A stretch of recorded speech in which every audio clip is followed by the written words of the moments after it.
Ta-da! We're live! Again, it's been 2 weeks. And we're still living. Somehow, some way. March will put us to the test. Oh, will.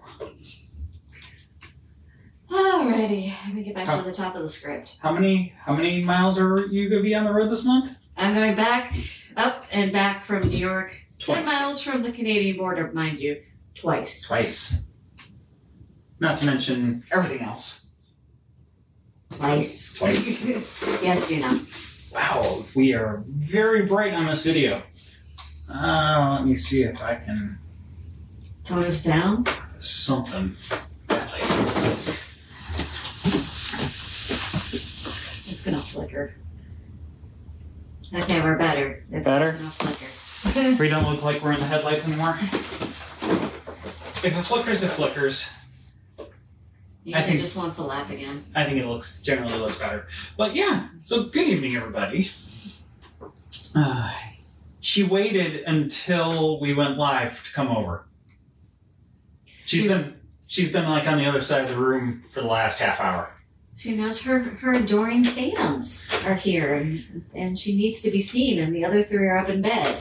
So it's going to be the Una show tonight. Yeah, it's going to be pretty quiet down here this evening, unless they decide to get up and come say hello. That's a grandma. Grandma says hi. Oh, she is quite comfortable. Hi, Mom. She was sound asleep on my lap on the couch before I got up so we could set this up, and she looked at me like, "What are you doing?" So let's see. Yeah, as I said, Beth's got a couple trips to New York and back. I'm going to join you on one of those occasions. Yes. Our nibbling is visiting us for spring break, so that's the trip to New York and back twice. Yep. And while you're doing that, I'll be holding down the fort here, at least while you go up and get them. Come back, yeah. Because we immediately go into GalaxyCon. We have a full weekend. Now that said, I mean, I say full weekend. It's not going to be too crazy this time. Yeah, we'll be there Saturday and Sunday, doing panels and being there all day. Our panels are in the evening, so for once we actually get to enjoy other people's panels during the day. Yes. Which will be awesome. But yes. Yeah, and we have our first panel is Haunted Henrico, and actually it is going to be a panel. CPRI, Jack Trammell's going to be joining us, and Steve Dills from Transcendent Paranormal will be joining us, and our guide Zoe will be with them, and they're going to be talking about spooky places around Henrico County. Yep, so the three of them will be tag teaming that. I'll be in the room. I will not be presenting. I'll just be in the room for that one. He'll be the one doing this when they're going too long. Yeah. But then immediately after that, at 9:30 in the same room, that's when you and I are going to do Haunted Broadway. Haunted Broadway. And then the following day, we have doing Haunted Ireland. Because it's St. Patrick's Day. Because it's St. Patrick's Day. And, of course, we'll also have... there's the Churchill Irish Festival will be going on right out in front of Haunts of Richmond headquarters here. Yes. But we have two tours Yes, we have tours Friday and Saturday. Tours Friday and Saturday. We're doing our Spectres and Shades of Court End tour at 8:30 each night. So no vendor tables this time. We're just doing the panels. We'll have the tours. But yeah, it's gonna be a good busy weekend. But yeah. So anyways, tonight. We're going to head just a little down to the south of us. We're going to go and hop, skip, and jump over the state of North Carolina and land in South Carolina. Now, yes, we've been spending a lot of time in the Midwest and out in West. So I just had time to hop, skip, and jump up and down the East Coast a little. Yep. And now, mind you, this will not be the first time that we're visiting South Carolina. We actually, a couple years ago, dedicated an entire episode to just the city of Charleston. Because Spooky City. Because Spooky City, the holy city. But we will not be talking about Charleston tonight. If you want Charleston ghost stories, go back. You can look up that episode that we did a couple years back. We got some other spooky stuff from the rest of the state for you tonight. Yes. So, do we have any questions before we go? New questions. So, all right. Off we go. All right, so first we're going to actually go to Pendleton. It's a lovely little historic town. And inside this town, we find Hunter's Store. Now, the store was built in 1850, and the building has served as a general store for Jesse Lewis. Sorry, I hit a wrong button. Uh-oh, did you break it already? No, I didn't. I made the keyboard come up, which blocked my story, which was not good. All right, so the store actually came into the Hunter family in 1870 when it became Hunter and Long. The partner James Hunter bought full control of the business, which passed through many generations of Hunter ownership prior to this, and that is when it simply became known as Hunter Store. The store was a big box store of its day. Of course, clothing, produce, farm tools, and much, much more were all sold next to each other. It remained in business until 1929 when the owners moved into the building next door. It closed the original structure, which then sat mostly unused and crumbling until the newly formed District Commission bought it in 1968. They added new plumbing, electricity, and other improvements, and it soon began to house photographs, business and church records, historical records for Anderson, Oconee, and Pitkin counties, and possibly some spirits. Nicely timed. The late Hurley Batters, the former executive director of Pendleton District Historical Recreation and Tourism Commission, recalled that he was staying after business hours to work upstairs when I heard the downstairs door open and close. Thinking it was an employee who had returned for some reason or another, I called down to the stairs and received no reply. Then I went down the worn stairs to investigate and found no one. Then I heard footsteps upstairs, and returning, I found no one. I called home to ask if supper had been prepared, and being told that it had not, I said, please hold off for a short while. I was coming home. When Batters heard what Batters heard that night while working late at the commission headquarters, let's just say that was the beginning of strange happenings at 125 East Queen Street. In his book, Remembering South Carolina's Old Pendleton District, Batters admitted that even though his experience with the unexplained door closings and footsteps in the building were unsettling, he initially didn't take it too seriously. That is until the incident was mentioned to a B.G. Punch Hunter, over 90 years old, and one of the former owners of the store. Hunter told Batters that what he heard was the ghost of a man who died in the store in the late 1800s. According to Hunter, the man, who was a friend of the Hunter boys, fell off his horse and into 18 Mile Creek. The men had been drinking, so rather than take him home and face the wrath of their wives, they left him in the caretaker's apartment on the second floor of the store. The man was soaked to the bone, but they figured he would be safe with the roof over his head. What they failed to consider was the open window that let in the cold air of the May night. When they returned the next day, they found that the man had died of exposure. Batters first heard the strange noises in the early 1970s, and for years the commission staff members heard footsteps and noises from the second floor. When renovations were being made to the building, the workers often reported hearing something fall, then scurrying footsteps. Donna Roper, a former curator of the Anderson County Museum, was there while serving as a new staff member at Hunter's Store. She heard what sounded like several books falling on the second floor. She was alone in the building at the time, and when she finally summoned the courage to climb the stairs, she found nothing out of place. When she later told Batters about the strange noises, he apologized for not mentioning to her that the building was haunted. Things only got weirder from there. Office chairs started moving on their own between closing one evening and opening again the next day. On another occasion, Batters was assisting two tourists at the counter when one of them started shuddering. She simply replied, "There's something here," which apparently was their cue to leave. As they turned to depart, the woman's companion told Batters, "She's a psychic." Things continued to escalate, with the next event happening to Donna Roper once again. This time, she was working alone at the first floor in the middle of the day when she heard footsteps from upstairs. At first, she thought nothing of it. The unexplained noises had become very common at that point in time. But then the footsteps started heading toward the staircase. Then the sound of feet slowly touching each wooden step followed. Roper rose from her seat, peeked around the corner to see who was coming down. She was hoping it would be a familiar face, but that was quickly dashed. The shape of a man in a dark, crumpled suit came into view as the sun shone through the back door. The man stopped on a little landing at the base of the stairwell. The man's head was covered by thick, curly red hair that matched the beard on his face. He stood there for a second and then simply vanished. Years later, the ghost made another appearance to Joe McConnell, Pendleton's historic district tour and events coordinator. They were working in the store one day when she said that she had another close encounter. One of the other employees was jarred to attentiveness when she saw McConnell make a bizarre and concerning sound. She looked up to see McConnell clinging to a nearby countertop. Rushing over to check on McConnell, she asked if she was feeling unwell. Unwell? No. She had just spotted the infamous curly-haired man. McConnell recalled, I got up from my desk, was walking around the corner to the fountain. There, on the corner alcove that I passed, when I looked up, I had an impression of a black silhouette, a man with his shoulders hunched over. He had very curly, bushy hair, boots, and a black wrinkled suit. I had a feeling he was trying to hide, and it was not a warm and fuzzy feeling.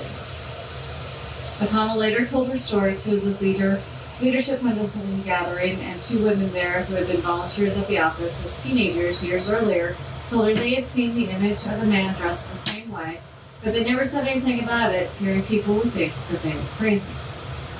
Then there was the time that Batters was in a meeting with people in the office after hours, while his grandson, about 3 years old at the time, played elsewhere in the building. Suddenly, the youngster came into the office and asked, "Who's that man?" When investigated, there was no one, but Batters said the boy claimed the man had been standing almost at the same spot of the previous sightings, and he had curly hair and a black suit. Keeping with the wishes of the Hunter family, the identity of the man who died in Hunter's store remains a secret. The penciled in notation in the caretaker's apartment had faded over time, but been preserved. I think it verifies our ghost, McConnell says. In the fall of 1970, the entire town of Pendleton plus a small area extending into Pickens County, was named to the National Register of Historic Places. It's now a popular destination for tourists looking for authentic heritage attractions, and in some cases, a little haunting on the side as well. Another place I want to go visit right here, Beaufort. Yeah. So, yeah, next stop, is it Beaufort or Beaufort? Beaufort. Beaufort. So, Beaufort. Going down to, I'll take no questions, good. So, Beaufort, South Carolina. It's just kind of one of those towns, you know, the southern charm towns, The if you will. idyllic southern town. Yeah. On the coast. It oozes charm, I would say. And it's a little on the creepy side. It's our kind of charm, if you will. Yeah. It's covered in Spanish moss. Yeah. Let's just start with that. Yeah, so the Spanish moss all over the place, the old oak trees in downtown. It gives off Savannah vibes. Yeah. Yeah, very much so. That kind of very beautiful, but a little on the creepy side of it. But, so, you know, maybe it's that Spanish moss, or perhaps maybe it's the way that the humidity clings to the atmosphere after the sun goes down, or perhaps it's the feeling of stepping back in time as you walk past the beautiful historic homes. Regardless of what it is, the truth is that it's probably a little bit of all of those things and more that just kind of gives this town the atmosphere, the charge that it has to fuel the many hauntings that take place there. So, the city is quite rich with ghostly tales, and we have just picked out a little bit of a selection of which to go ahead and share with you for this evening. So what's your appetite? Yeah, what's your appetite? A couple of vignette stories, if you will. So one of the more famous tales of Beaufort is the Frogmore Light. It's said that someone was hanged from a tree at the old church and that a strange light has been seen there in the years since. People believe that it is the hanged man looking for his head, because it's said that his head popped off when he was dropped during the hanging. Oops. Yet, for more than a century, people have seen the eerie green light with no sign of it stopping anytime soon. People will then also often tell of seeing an old lady in and around the Greyhound bus station in Beaufort. She is described as always dressed in black with white hair and a red and black turban. She is often seen carrying a bunch of tied up bags, and when people try to help her, she almost always vanishes. In 1957, just down the street, an older lady who fit the description was run over and killed accidentally. Her name was Sarah. People in the area say that you could ask her what her name was, and she would always just say Sarah. No one ever knew her last name. That's if she even had one. The story goes that Sarah would always meet each bus carrying most of her belongings, saying she was expecting her son, but unfortunately, he never showed. Many people in Beaufort often tell of seeing a burning ship just offshore from Beaufort, but no one can ever get to it. It vanishes from sight if a boat ever does get close. People say that it's a large ocean-going sailing ship and that you can see its sails and people running around on deck. The sails are always on fire. People have even told of hearing screams and seeing smoke in the air above the ship. No one has any idea what the ship was or where it came from. Then there is the Joseph Johnson House, also known as the Castle. It is supposedly one of the most haunted sites in Beaufort, which is saying something. People tell of seeing a ghost around the house and grounds that looks like a dwarf. Some people have claimed to see the dwarf inside the house while on the tour. The dwarf's name was supposedly Goshen, and it is said that he was brought to the house by explorer Jane Rabot. Cries for help are heard coming from inside the house, and people tell of seeing shadow people on the grounds around the house as well. If you ever have a chance to visit Beaufort and want to hear some of more of these stories, check out Tales of the Low Country walking tours to get some haunted history direct from the locals. You know, we like to shout out to the local companies whenever we can. Yeah. Should I keep rolling? So, you had a long first story. I did. So now we are going to go ahead. We'll mention Charleston, but from Charleston, we're going to go down the coast a little bit to Edisto Island. It's a place known for its beautiful marshlands as well as its spooky happenings. As beautiful as the island is, it can also be an easy place to get lost if you wander off the beaten path. This danger cut both ways in the antebellum era when enslaved people would go to great and sometimes life-threatening lengths to find their way to freedom. The unfortunate truth is that not all were able to escape, but that said, not all were captured either. Some of them would succumb to the elements as they attempted to flee, and at least one such individual is still believed to linger on in the marshes of Edisto Island. A strange and steady light has been seen wandering the marshes, and locals believe that this is what remains of an enslaved person who got lost and drowned in the unforgiving wilderness. This poor individual's story is only one of many such tales on the island. Looking at the island's Presbyterian church, we can find the last chapter in the story of Julia Laguerre. Back in the mid-1800s, Julia was visiting family on the island. She became ill and slipped into a coma. Her family anxiously awaited the day that she would wake up, but that day never came. The family physician declared the young girl dead. The child was lovingly dressed for her funeral, where loved ones would pay one last goodbye, or at least so they thought. In those days, long before the deceased were treated with embalming fluids to preserve the body before burial, the ceremonial activities surrounding death were conducted at a rapid pace in order to avoid the inevitable decomposition. Poor Julia was buried on the same day of her death after loved ones had a chance to pay their respects. Her body was taken from the church and interred in the family mausoleum. After she was placed inside the crypt, the marble door was closed and securely locked, providing a sense of finality to the tragic death of a child. Julia's family went on with their lives as best they could after suffering the loss of a child so young, and in time the pain of her death was replaced with happy memories from her life. After 15 years had gone by, another death in the family required the mausoleum to be opened. It was then that the family realized what a tragic error had been made.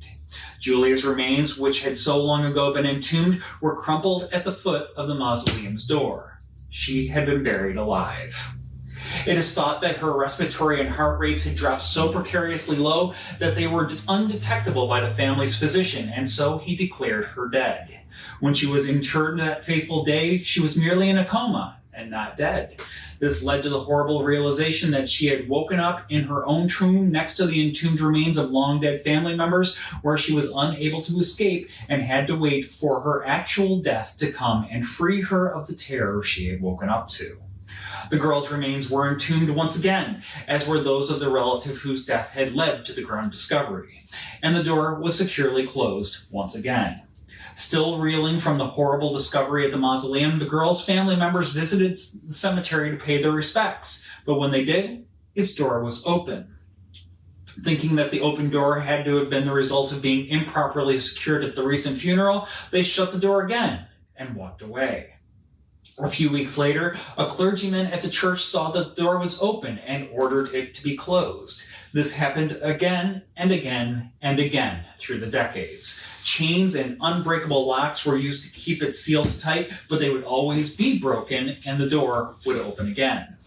As little as 50 years ago, a door was put on that could only be removed by industrial heavy machinery, and that door was also opened.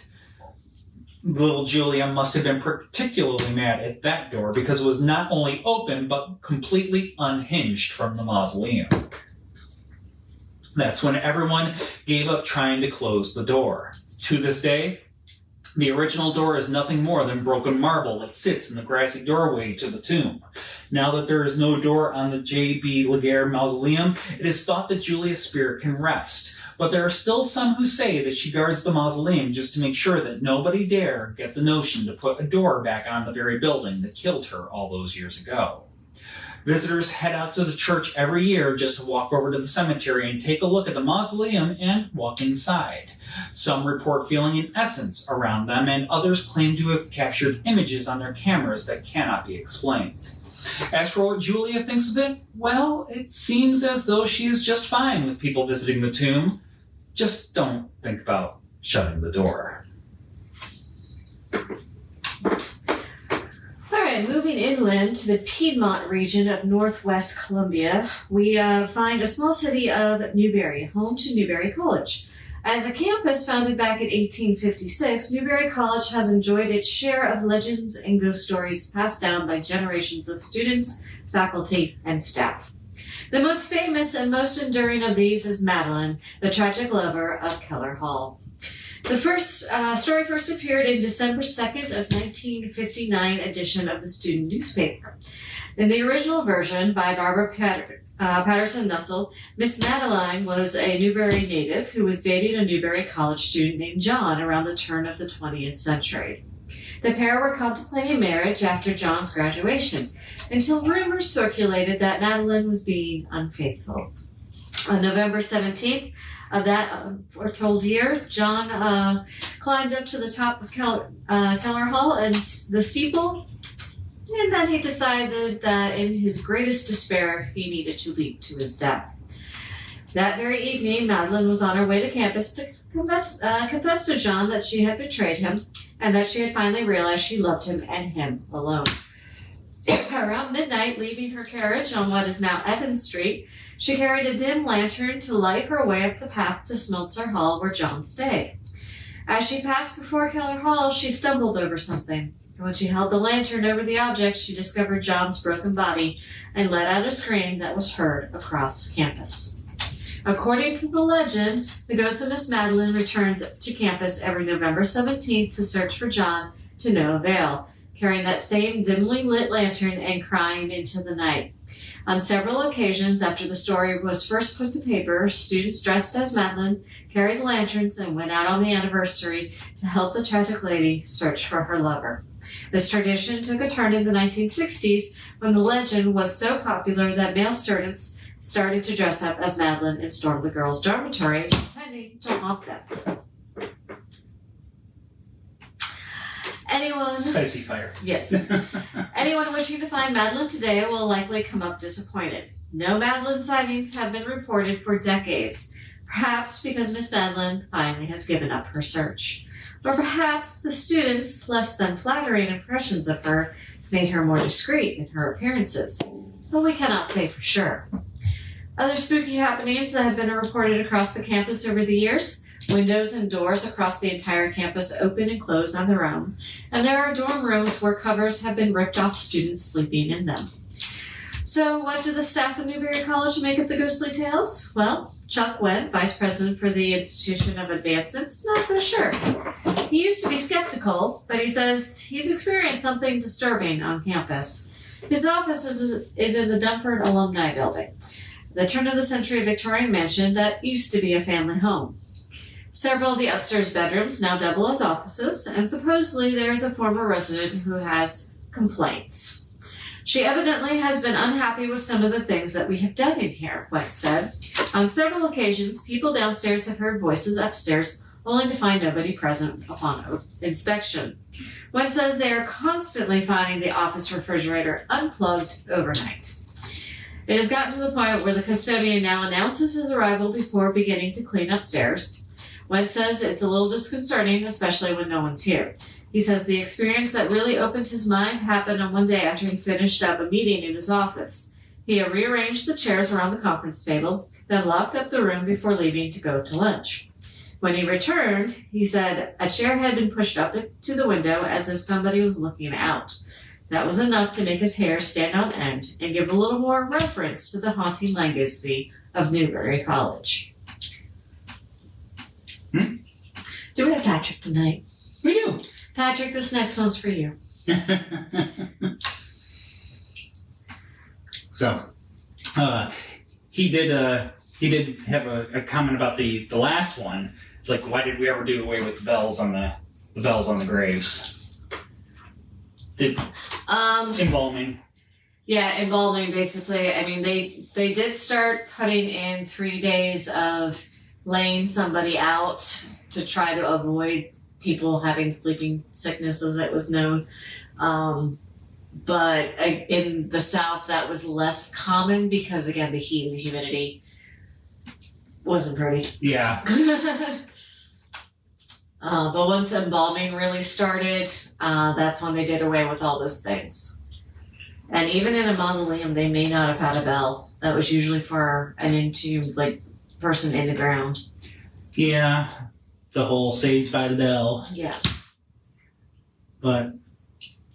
And very rarely were those bells actually paid attention to in graveyards when they were heard, because often in the middle of the night they didn't want to go out and dig up a grave if they heard a bell. Fun thing we learned in Scotland when we toured in Edinburgh. Got anything else? Chat's with a friend of mine, Kara. Hey, Kara. Hi. Asking if we're actually coming to South Carolina. Not on the agenda right now. Nope. But I wouldn't say no to a future visit. But yeah, it'll happen again. I mean, it's been a couple of years since we've been down to Charleston. Charleston and Savannah. Yep. Well, Savannah's technically Georgia. Yes, but you go through South Carolina to get to it. And we pass by Beaufort.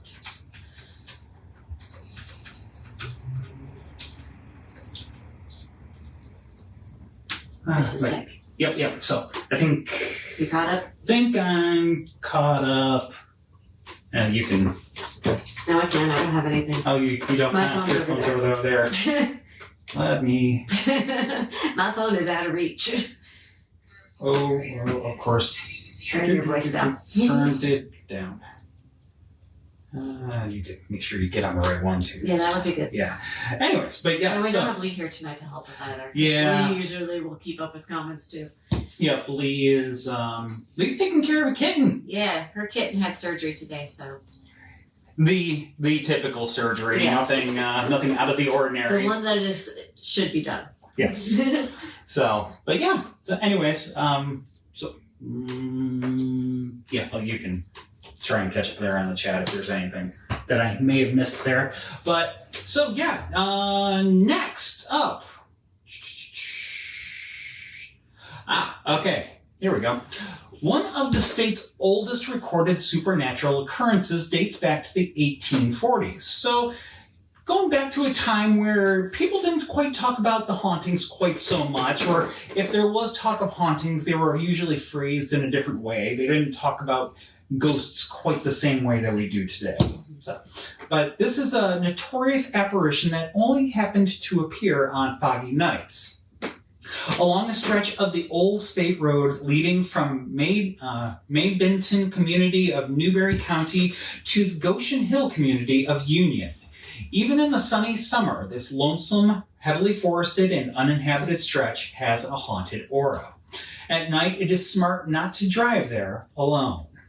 Once a thriving plantation region, the land was gradually deserted following the Civil War and fell into ruin with crumbling chimneys and overgrown gardens, adding to the desolate air of the landscape.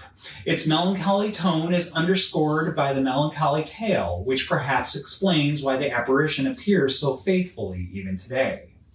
Man's best friend has been legendary for faithfulness since the time of Homer, when Odysseus's loyal dog waited years for his master's return and died on the day thereof. Stories of dogs' faithfulness until death are numerous, but the ghost dog of May Bidden goes one step further. The tale begins with a peddler who came to May Bidden selling tinware. He had with him a large white mastiff dog, his faithful companion in his solitary travels. A murder happened at the time the peddler appeared. He was then charged, tried, found guilty, and executed by hanging. While the peddler was jailed, the big white dog lay outside, head on paws, silent only for the occasional whimper. He witnessed the hanging, and that night the most mournful wails of the dog's broken heart haunted the night. After about a week of this, folks said that they could not sleep. Justly so, for the sound was also the wailing of their own guilty consciousness. The real-life murderer confessed they had hanged an innocent man. The wails, accompanied by remembrance of a terrible wrong, were too much for the community, so they dispatched the dog with a rifle shot. That was mean. It was quite mean. Yeah. The howls ceased, and the villagers thought life had returned to normal. That is until 3 months later, when the howls began again. The following night, the hangman was riding along the old state road when out of the fog the white dog materialized. The rider whipped his horse to speed him home and drew blood with his spurs, but the dog kept the same pace from the road's edge until it melted back into the fog when a house light appeared. This is how you create demon dogs. Yes. Do they not realize this? This happened to several others in the course of the next decade, when the spectral hound became more brazen in his appearances. Dr. James Cofield of Goshen Hill encountered the ghost dog coming home from seeing a patient on a foggy late night. The doctor swore that the dog went under and around his terrified horse's feet and his whip passed through the dog's body. The dog then leaped on the horse and rode with Dr. Cofield, at times behind him and sometimes in front. The doctor reported that the dog's eyes burned like fire coals. His ragged muzzle bore what Dr. Cofield described as a hideous grin. The ordeal ended when the lights of the doctor's house appeared out of the gloom. After several more appearances in the 19th century, the dog's hideous grin gave him the name Happy Dog, and that is what the community still calls him today. 20th century sightings were numerous. Only one resulted in bodily injury when a young man walking home on the stretch road was chased by Old Happy. The lad ran until he reached the nearest house, collapsing at the door. His neck bore what looked like teeth marks. He was bloody and his clothes were torn. Skeptics said he'd run through barbed wire in his frantic flight. Still, they admitted that in the distance they heard the most terrible howls. Happy Dog has not abandoned his haunt in the age of automobiles. The most recent sighting involved the driver of a Toyota truck. She was coming home around midnight when she heard the blood-curdling howl that signals Happy Dog's appearance. The dog followed her from the road's edge and, as on horseback, Speed could not lose him. When Happy jumped on the truck's hood and faced her through the windshield, she ran off the road. She said his red eyes spun like pinwheels. Her dreams are still haunted by the dog's horrible smile. Did she have a dash cam by any chance? I wish. Just saying. I want to see Happy Dog. Did it leave a dent in the hood? I mean, she ran off the road, so I'm sure there's plenty. Oh, yeah, I'm pretty sure that the hood was had plenty of dents and dings after that. But it was it from the demon dog. Yes, from the hellhound. From the hellhound. It doesn't feel fair calling him the hellhound. I mean, he was a good, faithful dog. He was a nice dog. He's out for revenge now, though. He's a good hellhound. He went to the dark side for revenge. Yeah, we'll go with that. All right, so now we're going to pop on over to downtown Spartanburg. Now, this is about, of course, where the South Carolina School for the Deaf and Blind has come a long way from its humble beginnings in a repurposed hotel building. Now, the state-supported school now spans 40 buildings that house classrooms, libraries, vocational training centers, dormitories, recreational facilities, and, of course, a resident spirit. Because schools are haunted. Reverend Newton Walker founded the School for the Deaf and the Blind in 1849, and it served as its president until his untimely death in 1861.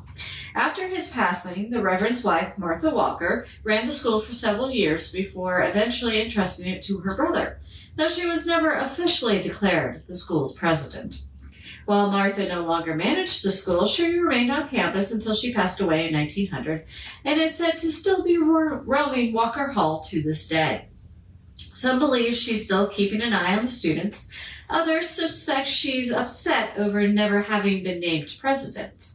Regardless of the reason for her unrest, teachers and students alike have reported seeing her tough, stoic figure walking up and down the halls, standing on the staircase, and monitoring the third floor of Walker Hall, as well as hearing disembodied voices and footsteps when no one else is around. One such tale of an encounter with Martha comes from the Lord Sloan, a past historian at the school.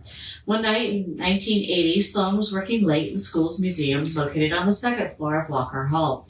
Around 11:30 p.m., as he prepared for photographs for display, Sloan thought he saw something moving past the doorway. Thinking it was a student, he ignored it. But after he saw something for the third time, Sloan went to the door.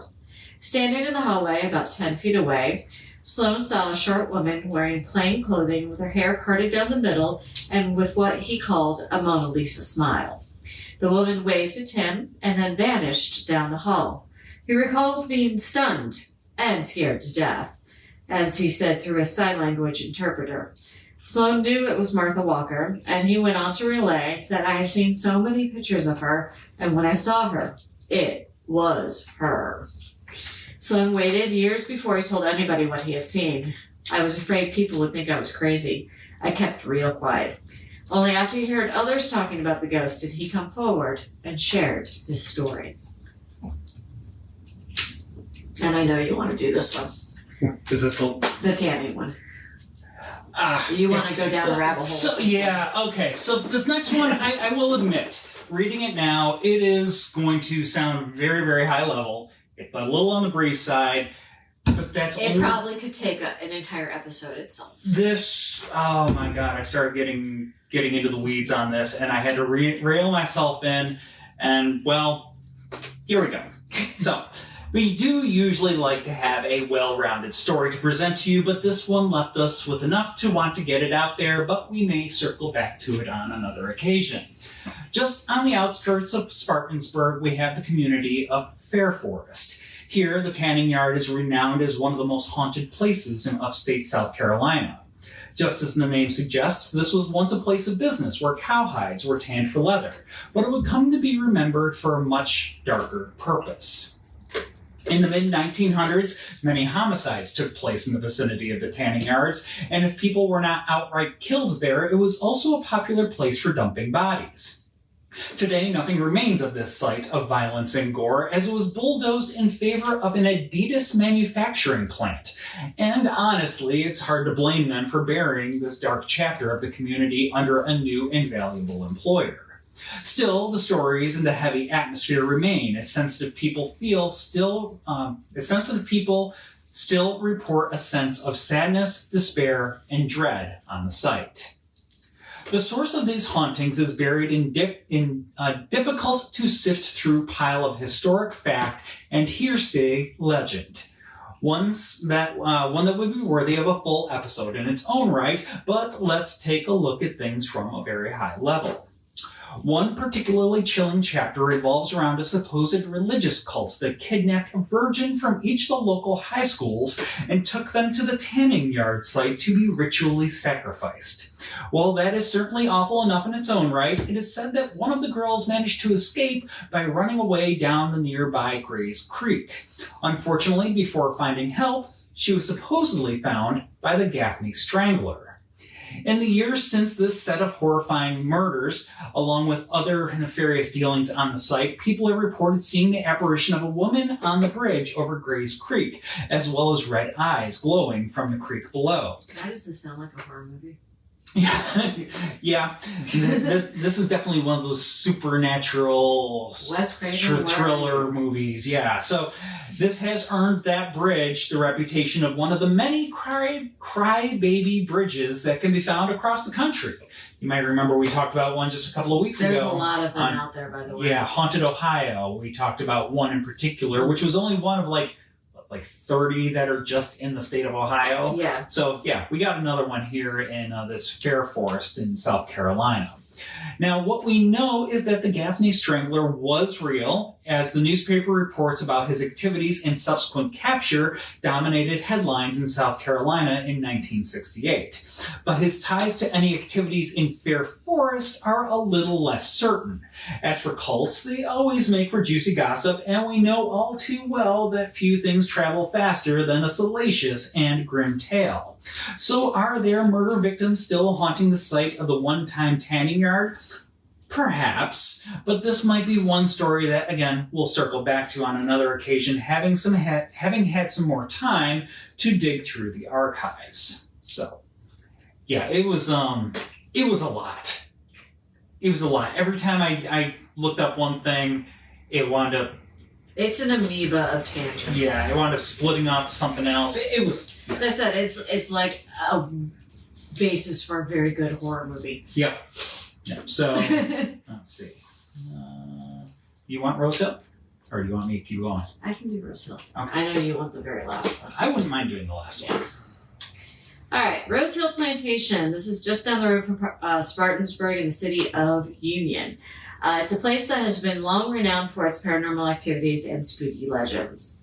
It has a rich history that dates back to early 19th century and was built by William Henry Mills, a prosperous plantation owner who wanted to create a grand estate that would rival the elegance and opulence of the European countryside. The plantation's name was inspired by an abundance of wild roses that adorned the property. As construction began on Rosehill Plantation, William Henry Mills spared no expense. He hired skilled craftsmen from all over the region, ensuring that every detail of the main house was meticulously crafted. Grand columns, ornate trimmings, sprawling gardens were designed to impress all who set foot on the property. The plantation's early years were marked by prosperity and success. From its inception, Rosehill Plantation became a thriving center of agriculture, with cotton, of course, being the primary crop. The fertile soil and favorable climate of the region allowed for bountiful harvests year after year.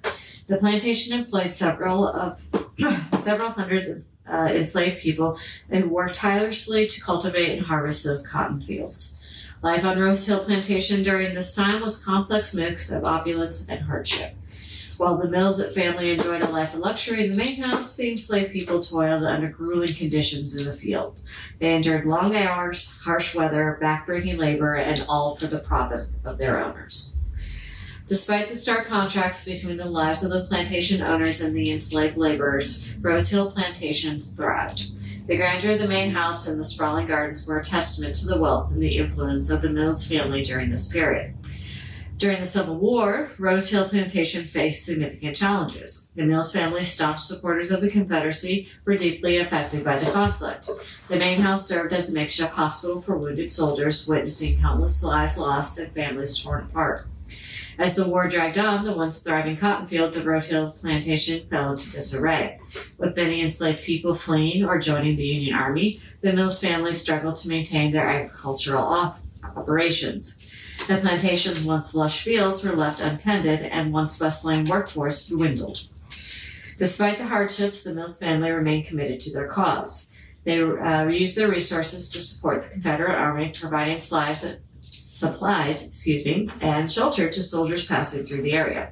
The war left an indelible mark on the plantation and its history. After the war, the Rosehill Plantation underwent a series of changes. The Mills family, like many other plantation owners, struggled to maintain the estate's former glory in an ever-changing post-war society. The abolition of slavery and the economic upheaval that followed meant that the plantation's reliance on slave labor was no longer as sustainable. Unable to recover financially, the Mills family made the difficult decision to sell Rosehill Plantation. Over the years, the property passed through different owners, each leaving their mark on the estate. Some attempted to revive the once thriving cotton fields, while others focused on preserving the historical significance of the main house and the gardens. Today, Rosehill Plantation stands as an historical site, offering visitors a window into the past. The main house has been meticulously restored with period furnishings and artifacts giving a glimpse into the opulent lifestyle of the Mills family. The garden, once overgrown and neglected, had been lovingly tended to, showcasing the same beauty that inspired the plantation's name. As you step onto the grounds of Rosehill Plantation, you can almost feel the weight of history pressing down upon you. While it's difficult to imagine what life would have been here in the antebellum era, the feeling is a little easier to describe. Let's just say it's not a pleasant sensation. No, it definitely has a weight. The spirits that reside here do not have happy stories to tell. Among the many apparitions that are said to haunt the plantation, none is more well known than the ghostly figure of a Confederate soldier. Countless visitors have reported encountering this spectral presence dressed in a tattered uniform, clutching a rifle. Perhaps he is forever bound to this place, recalling the horrors of battle. His presence serves as a chilling reminder of how the Civil War struck so close to home for so many. Another famous ghost that haunts this plantation is the Lady in White. She's often seen drifting through the halls of the main house, her flowing white gown billowing behind her. Her ethereal beauty and mysterious presence have both fascinated and frightened visitors throughout the years. Many theories surround the identity of the Lady in White, but the most popular belief is that she is the spirit of a woman who met a tragic end on the property. Some say she was a jilted lover, forever searching for her lost love. Others claim she was the victim of a terrible accident, doomed to water the halls for eternity. Excuse me. I'm sorry. Those raspberries that were dessert are talking. Aside from these well-known apparitions, Rosehill Plantation is also renowned for its unexplained phenomena and paranormal activities. Visitors have heard disembodied voices whispering in the night, their words carried on the wind like a haunting melody. Doors have been known to slam shut of their own accord, leaving guests startled and questioning the laws of physics in our world. Objects have been witnessed moving mysteriously as if guided by an invisible hand, and some have even claimed to have felt icy cold spots as if the spirits of the past were reaching out to make their presence known. In the darkness of night, flickering lights have been seen in the distance, casting an eerie glow upon the plantation. This unexplained phenomenon left many with a sense of unease and an insatiable curiosity about the paranormal. Excuse me. My turn. Your turn. So, we do have for you one last story for this evening. And for this, we're going to turn our attention to a location near Greenville. And this is known as the Poinsett Bridge. And it's the oldest bridge in South Carolina and perhaps the oldest bridge in the entirety of the southeastern United States. Now, the Poinsett Bridge is named after Joel Robert Poinsett, and it was built back in the 1820s. And though the bridge is no longer in use, it is largely intact and well preserved. During the day, the bridge is a secluded pathway through the woods, but at night it has earned a haunting reputation that goes back many years. And in going ahead and doing the research for this story, I'm going to go ahead and take a little bit of a different track on this.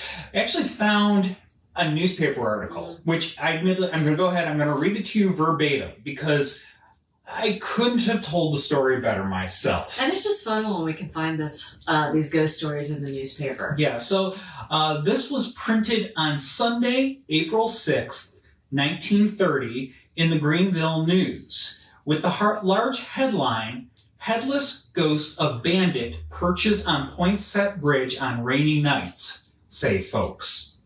The subheadline goes, "Callahan Mountain People Relate Interesting Story of Murderer." And here's what it says. At midnight of every dark and rainy night, the headless ghost of a murdered murderer sits serenely on the north parapet of historic Poinsett Bridge, haunting the spot where 70 years ago the man was shot to death by a band of natives. The apparition never speaks, but the eerie spell he casts over the mountainous region is felt by those who dare to pass over the rocky road at the foot of Callum Mountain at night.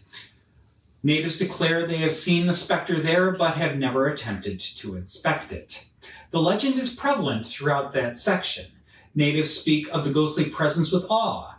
Decades have passed since the little group of natives performed the deed, and descendants of the posse tell of the act with pride, but dread the time when they have to tread the haunted premises after dark, and always make it a point to avoid the spot at midnight.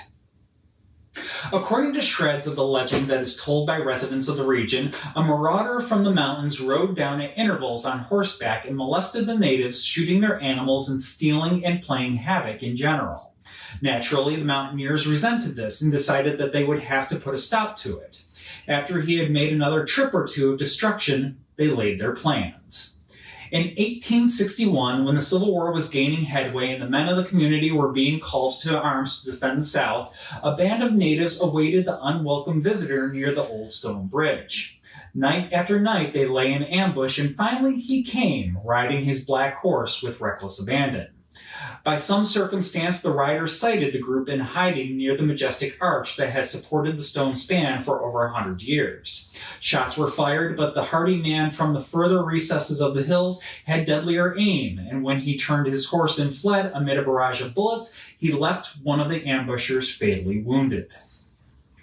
Defeated, the band carried their comrade home and gave him an honorable funeral, for he had given his life's blood in a cause that was sacred to them all.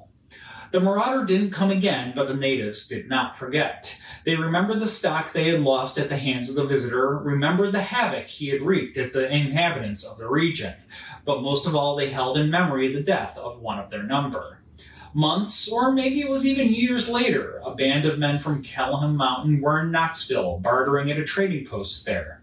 They recognized the man who had disturbed their homes and killed their comrade, and, biding their time, captured him in a few hours, securely tied him with ropes, and brought him back in an ox cart, devising in their minds during the toilsome journey a suitable method of vengeance. Arriving at the old bridge at midnight, and as the rain pattered softly of the stones of the span, they placed him still bound on the north parapet of the bridge. Retreating a little ways in silence, they then shot him to death. His spirit soared away, but took good note of the surroundings. His body tumbled off the parapet, dropped past the steady arch, and fell heavily in the rocky stream bed. Whether they later recovered his body for burial or left it there for vultures to ravage is not known, or has been dropped from the main current of the legend. Ever since, when rain is falling at midnight, the mountaineer's specter returns and rests on the north parapet, but the head is missing. Those who were supposed to have seen the apparition declared the grim figure still wears the rough garments in which he was dressed the night the natives avenged their comrade. The story is told of a young swain of the region who went one night to court his sweetheart. He stayed a little later than he intended and had to return on horseback by way of the old stone bridge. It was raining heavily, and about midnight he reached the span, only to see the headless phantom sitting on the north parapet.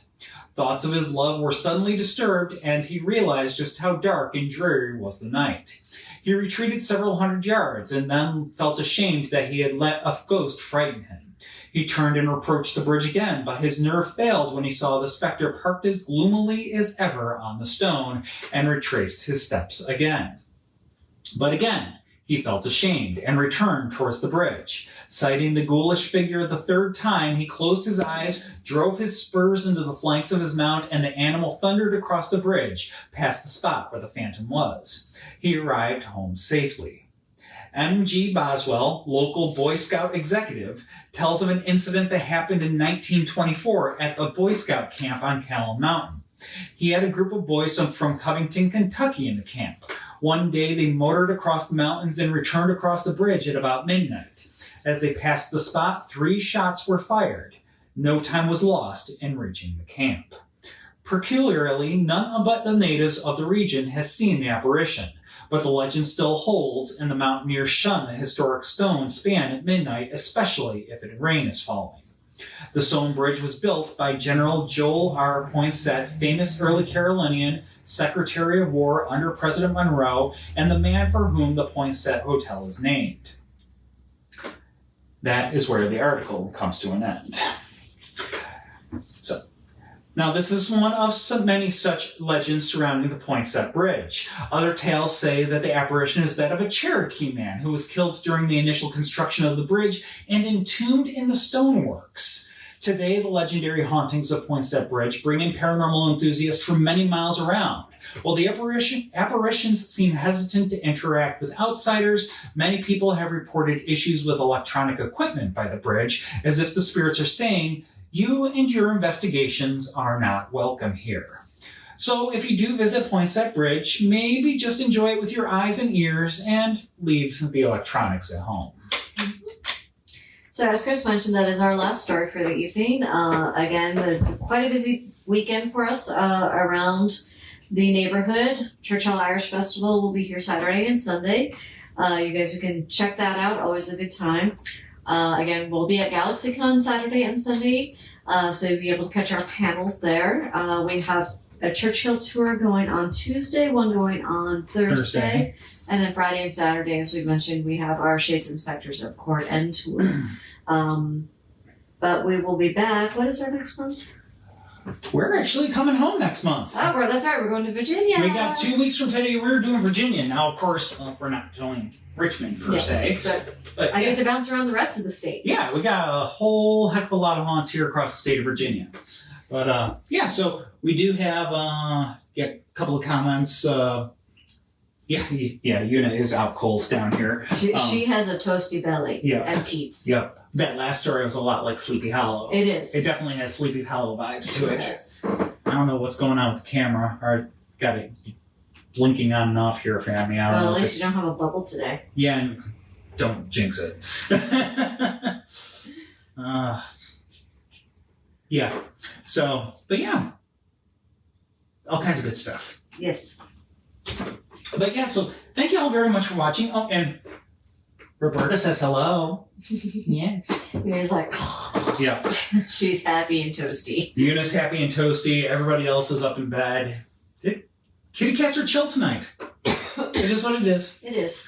But yeah, so appreciate you all watching. Appreciate the comments and the chit chat here in the chat. I will go back through and have a look at some of this. If I did miss anything, I'll go ahead and follow up with y'all. And of course, as always, in addition to, we would love to see you come on out and visit us sometime, whether it's on a tour or you come see us at GalaxyCon this weekend or whatever have you. If you can't make that, drop us a note online. Happy to hear from you. Yeah, definitely check out other things that are going on. I just saw Cody pop it on. Hey, Cody, been a long time, and hopefully we see you soon at an event. Oh, and this was Heather's first time tuning in. So thanks so much for watching, Heather. Glad that you enjoyed and appreciate the little bit of chit-chat that you dropped in there. But yeah, so with that... Yeah, we will see you all later. Definitely in 2 weeks, if not at an event or a tour before then. So, until then, y'all have a good night. Happy St. Patrick's Day. Bye.